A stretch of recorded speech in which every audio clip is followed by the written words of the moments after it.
Welcome back to our viewers. In this podcast, we're going to dive deep into a few more aspects, what to be expected while you continue your wellness journey with yoga. Welcome back, Bhagishri. What are we talking about today? Thank you, Satish, for welcoming back to the podcast. Today, we will go a little bit deep into the yoga practice, asana practice, and the different changes happening into your body while practicing. First week, as we talked, it will be feeling definitely challenging and a little bit less motivation you feel after 2-3 days. Yes. But in the next week, you start also feeling some body aches into your body. Okay. Why this body aches will come? One part is your body is going through a lot of movements. Yes. Such movements.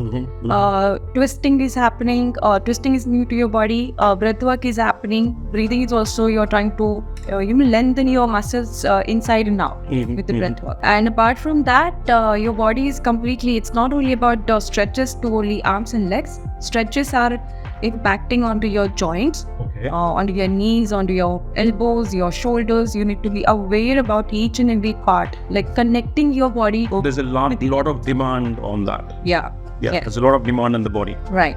So while facing that demanding situation inside your body, definitely you start to get the body aches. Those are the part and parcels of yoga practice and any physical activity, I would say. Apart from that, because of these movements, because of these all practices, your body is going to get into detoxification. Okay. Yeah. Literally, there are different results come out to different people. Some people get body soreness. Some people start feeling dehydrated. So number one thing is you need to keep drinking water, keep enough fluids. Increase the fluids. Increase your fluids. You can try eat a lot of fruits that will help you. Possible green vegetables will help you a lot with that process. And with that, yes, it's quite a new thing to you. Some people also starts to get detoxification happens like. You get a lot of motions also. You're twisting your body. Like that's one of the things expected. Yeah. You've got to listen to your body and then kind of. Yes, that helps out. We talked about soreness and pains. Can you differentiate between a muscle pain and an injury? So muscle pain is that's a very good question because it's hard for the beginner to yoga to understand whether it's a muscle pain or it has turned out into an injury. Yes. So injuries in yoga can be crucial, or some serious injuries can come if you are pushing your body for no reason. Let's say give yourself time. But we can talk it in a different format. Like there's a good pain and the bad. There's a bad pain, good pain and a bad pain. A bad pain is something we literally can't move. Right. And then the tolerance, you're pinching pain and you can't move and you're in a lot of discomfort and the discomfort is prolonged.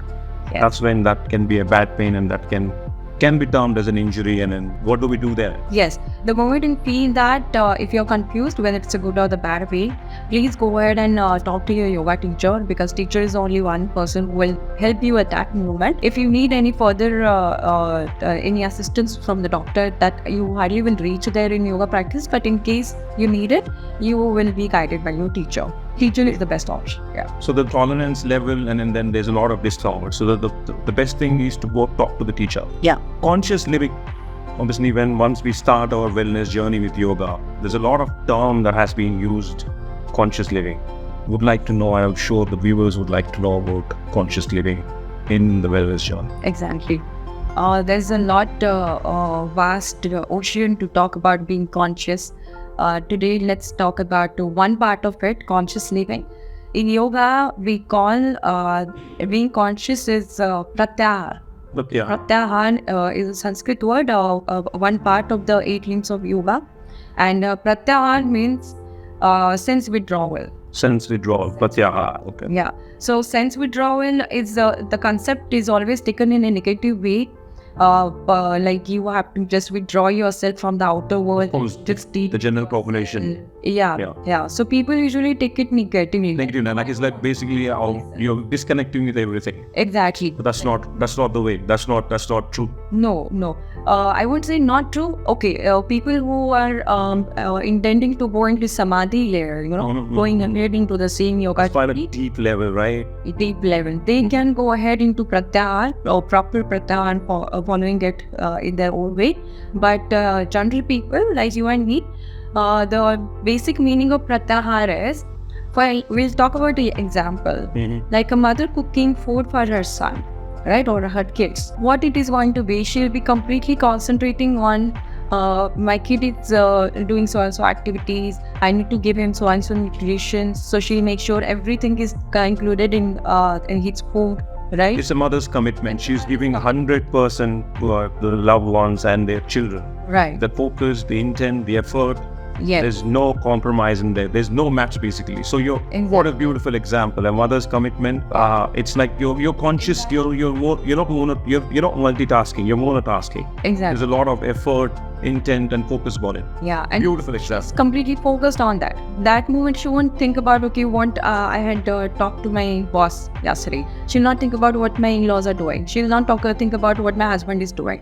She's completely focused on her and one task. One task. So that is the basic meaning of pratyahara. Beautiful example. Be in the Beautiful present and do one thing at one moment. Sense withdrawal, pratyahara, Sanskrit word. If you practice it, obviously you would have practiced it a lot. Does it help you react less and respond more? It does. Because you always observe and then act. So it comes with the practice. It doesn't happen overnight. So how long can someone practice this and expect reacting less and responding more, and then that little sense of withdrawal? Little sense of withdrawal. This is more connected with your own willingness to accept that change, right? If I am not willing to change myself and withdraw my senses and stay at one part at the present, it will not happen to me. If there are people who want to go into dive into it and experience the change, that will happen there. So everybody takes their own time. Of course. Yes. It's when we're talking about samadhi, there's a good thing, and there's also it kind of puts off the general population. Hey, listen, that's kind of deep. Do I actually do it? So that comes with the practice, and that's a very deeper level. It's not gonna happen in a month and two. That only willingness to do that pratyahara. Yeah. Okay, we'd like to also know about the mindful choices. The mindful choices you tend to kind of make while you're in the yoga journey. Okay. Mindful choices. Let's take an example. Like a whole week you are busy into your regular work, right? You're going to office, you're working, your time is completely compact. It's packed basically, your day is packed, your schedule is kind of busy. Right. So into that week you don't have time.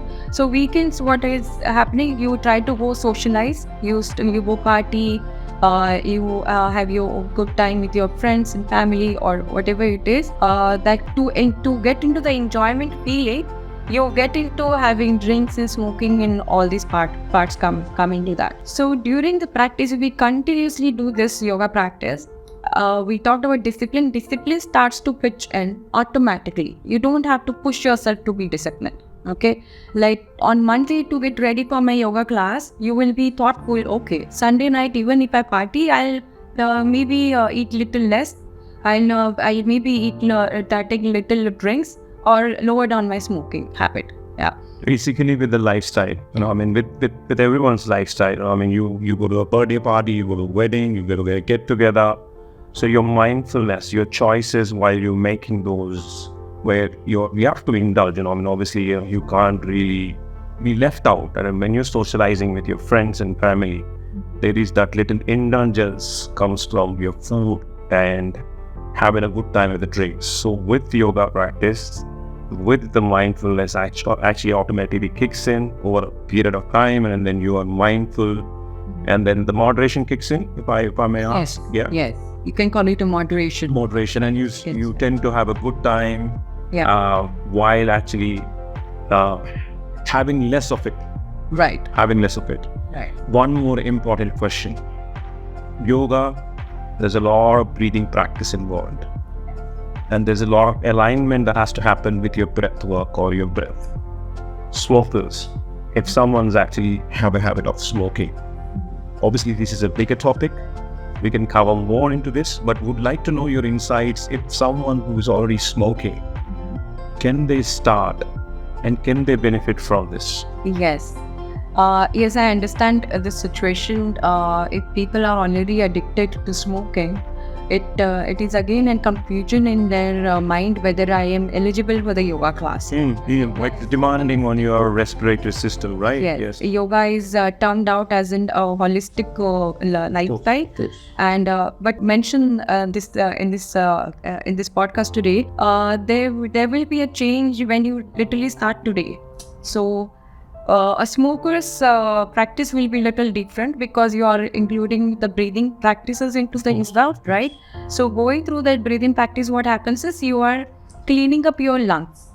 So you're detoxifying lungs. You are taking out all the toxins from the lungs that are already present into it. And if you are still continuing smoking, so there are two parts. Why a person smokes? To enjoy the pleasure out of the smoke, right? Yes. As you detoxifying your lungs, you will not feel it as a pleasure. You will start getting it as a pain. You feel like a pain. You don't feel like smoking.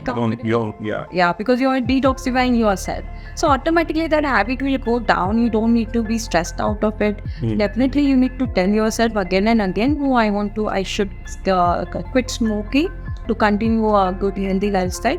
But you don't need to get stressed about it. Then I don't want to go for the class because I smoke. Sure, there you go, viewers. And if you or any of your family or friend who smokes and would like to know how this will benefit the yoga practice if someone's got a habit of smoking, and how yoga can help, and there is definitely limitations. This is going to be a very important question. Life getting in the way.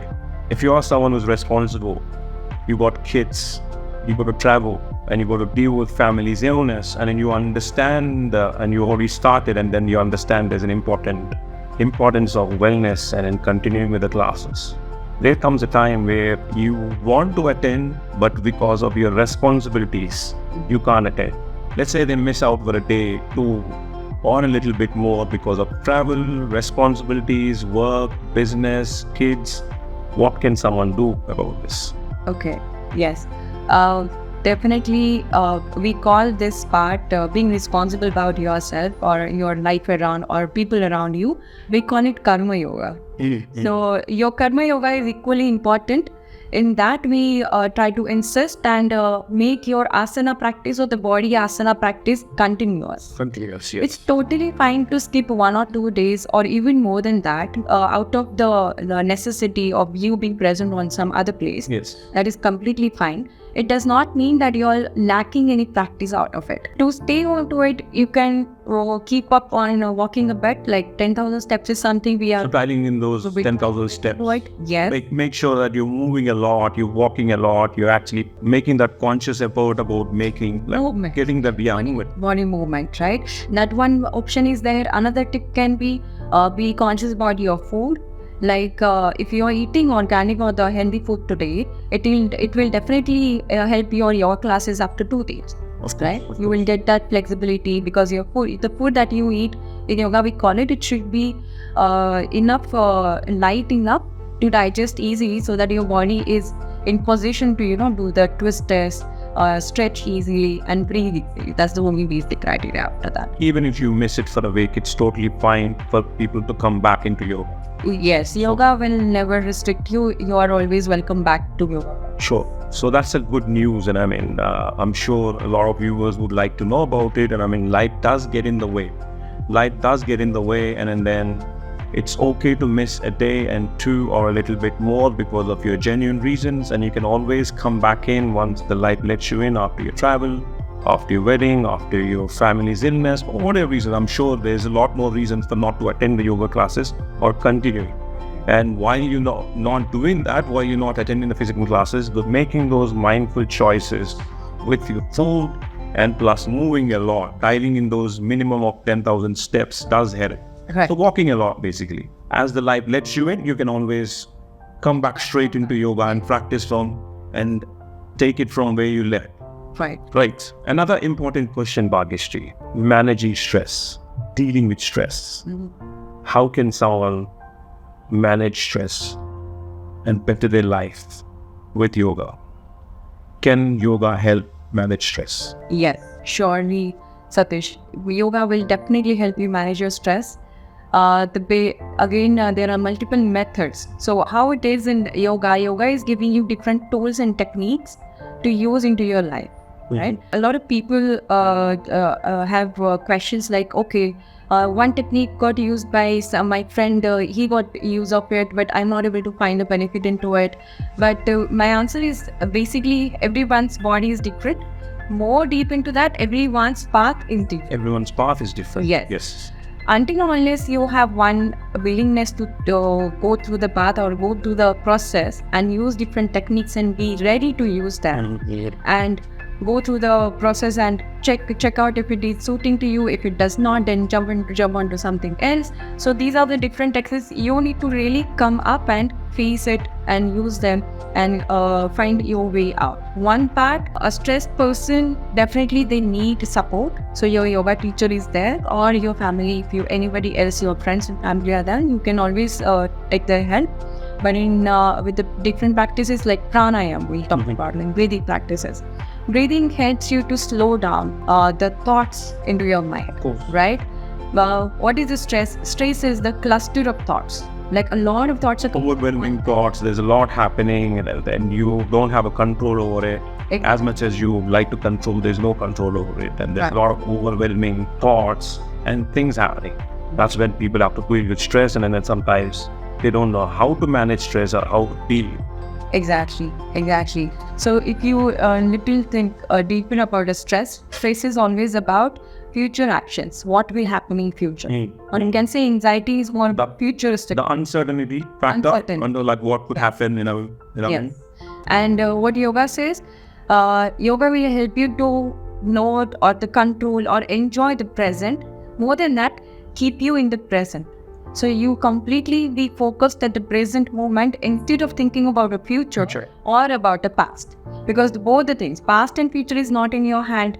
What is in your hand is the current state, current present situation. So yoga helps you to embrace that situation. Bringing into the moment. And not worry about the past and not worry about what's going to happen in the future. Right. So it's kind of bringing into the moment. Right. And one more part is why to do asana practice. As you do different asanas, the poses, every asana, for example, warrior position, every warrior pose or the Virabhadrasana, The warrior pose meaning is the strength. That pose represents strength to go on the war. What does it? The pose itself has a strong name, warrior. Strong name, yeah. So these pose practice will help you to kind of get stronger, to deal with mentally and physically. Physically both, yes. So doing these different positions or the poses and asanas into yoga will ultimately help you build up a strong mindset. And when your mindset is strong, you don't need to get stressed. That's a lot of insights for this